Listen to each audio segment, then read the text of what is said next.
বাংলাদেশের রাজনীতিতে আলোচিত সমালোচিত বারবার এমনকি বিনা ভোটে নির্বাচিত প্রধানমন্ত্রী শেখ হাসিনা। আমাদের আজকের ভিডিওতে শেখ হাসিনার টপ ফাইভ হাস্যকর বক্তব্য দেখতে যাচ্ছি।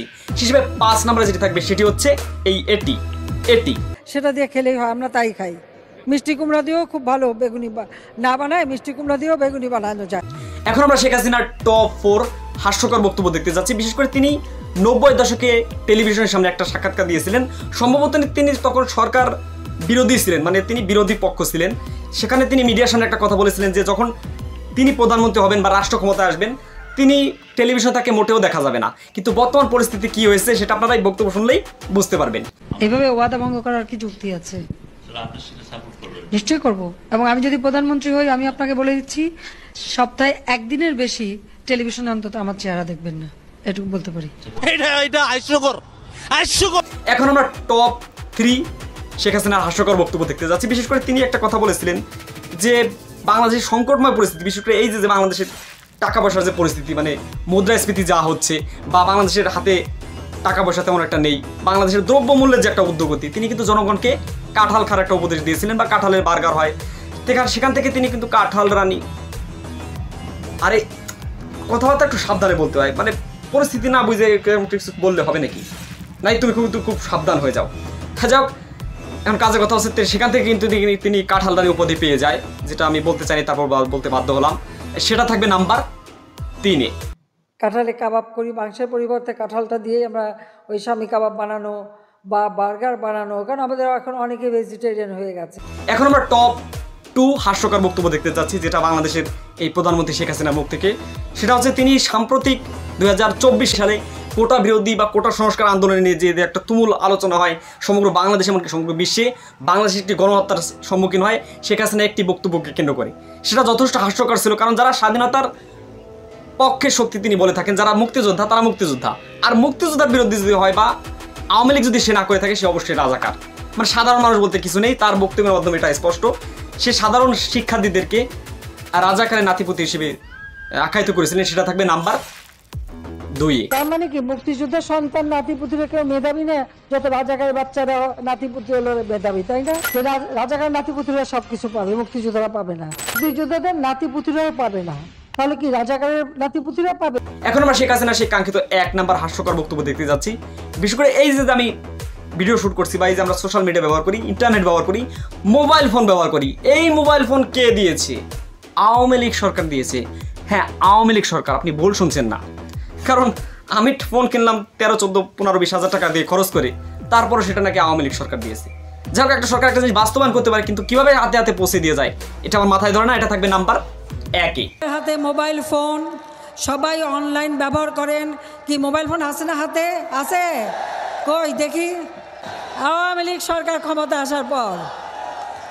ওরে অহংকার, আরে দাপট, আসে না আরো কিছু শুনি।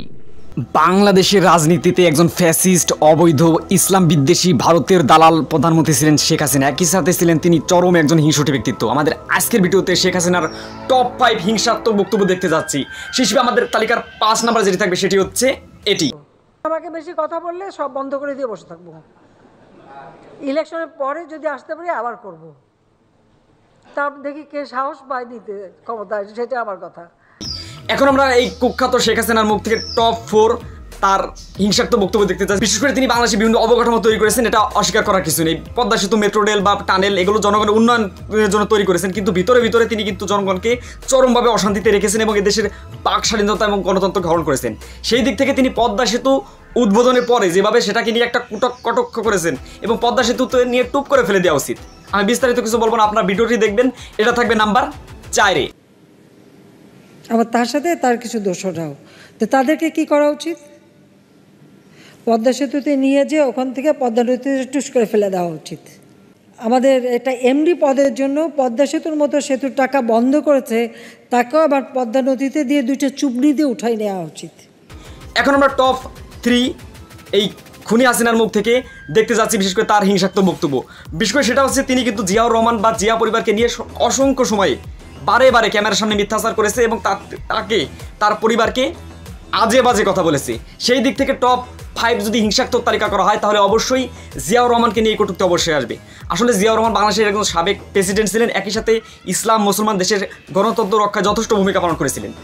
একই সাথে বলতে গেলে এই জিয়াউর রহমান কিন্তু বাংলাদেশের মানুষের ভোটাধিকার ফিরিয়ে দিয়েছিলেন এবং স্বাধীনতার ঘোষক হিসেবে তিনি চরম সম্মানিত। সেই হিসেবে তাকে কটূক্তি করা এই হাসিনার বক্তব্য সেটি থাকবে নাম্বার 3-এ। চাইনি প্রতিদিন তো আমাদের বাসার যে কান্নাকাটি করতাম, আমার বাবার বদৌলতে তুমি জিয়াউর রহমানের স্ত্রী হিসেবে পরিচয় দিতে পেরেছো। তার ছেলে কোকো মারা গেছে। এখন আমরা এই হাসিনার টপ 2 হিংসাত্মক বক্তব্য দেখতে চাচ্ছি। বিশেষ করে এটার আর কিছু বলা লাগবে না, তিনি যার কারণে বাংলাদেশে গণহত্যা, এই গণহত্যার ফলে ছাত্রদের গণ অভ্যুত্থান বা গণবিপ্লব আমি বলবো এটার সম্মুখীন হয়েছিল। বিশেষ করে তিনি মুক্তিযোদ্ধার সন্তানদেরকে কোটা দেওয়ার জন্য যেভাবে আঁকড়েছিলেন, সে দেবেই না, অবশেষে রাস্তায় জীবন দিতে রক্ত দিতে আমাদের স্টুডেন্টরা বাধ্য হয়, সেখানে তিনি তাদেরকে রাজাকার বলে আখ্যায়িত করেছিলেন। যে মুক্তিযোদ্ধার সন্তান আমরা সেটি দেখবেন।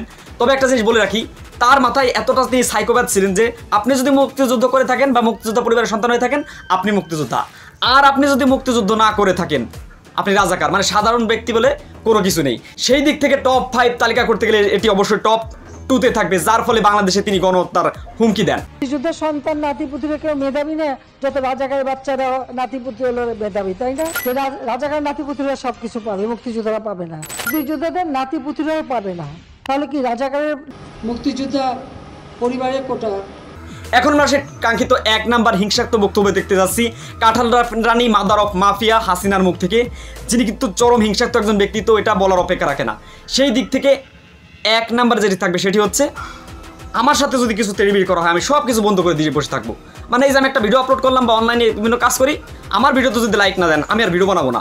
মানে কতটা হিংসা বা কতটা নিজেকে বড় মনে করা, জাস্ট উদাহরণ দিলাম। তিনি এইভাবে কিন্তু করেছিলেন, তিনি বলেছিলেন আমি পদ্মা সেতু মেট্রো রেল ইন্টারনেট সব বন্ধ করে দিয়ে বসে থাকবো। তিনি স্বচক্ষে বাঙালিদেরকে সেটা অনুধাবন করিয়ে দেশ থেকে পালিয়ে গিয়েছেন। আর সেটি থাকবে নাম্বার 1-এ। শেখ হাসিনা পালিয়ে গেছে, শেখ হাসিনা নাই, শেখ হাসিনা চলে গেছে, শেখ হাসিনা পালায় না।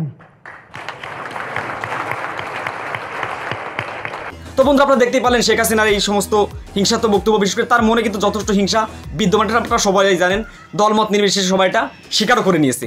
যাই হোক, একজন খুনি সরকার এবং এদেশের ফ্যাসিস্ট এবং সারা বিশ্বের রিজিমকে যিনি বাংলাদেশকে এক নিম্ন পর্যায়ে নিয়ে গেছে সরকারের প্রধানের দিক থেকে, তিনি যেন আর বাংলাদেশ ফিরে না আসেন, এটা আমাদের থাকবে। এবং দেশের স্বাধীনতা, সার্বভৌমত্ব, আঞ্চলিক অখণ্ডতা বজায় থাকুক এই প্রত্যাশায়। আর আপনার এই 5টির মধ্যে কোনটা নিয়ে কি বলতে চান সেটা অবশ্যই কমেন্ট করে মন্তব্যের ঘরে লিখে জানাবেন। ভিডিও ভালো লাগলে অবশ্যই লাইক দেবেন, চ্যানেলে নতুন হয়ে থাকলে সাবস্ক্রাইব করে আমাদের সাথে থাকবেন। তো এইবার আমাদের আজকের এপিসোডটি শেষ করছি। আসসালামু আলাইকুম।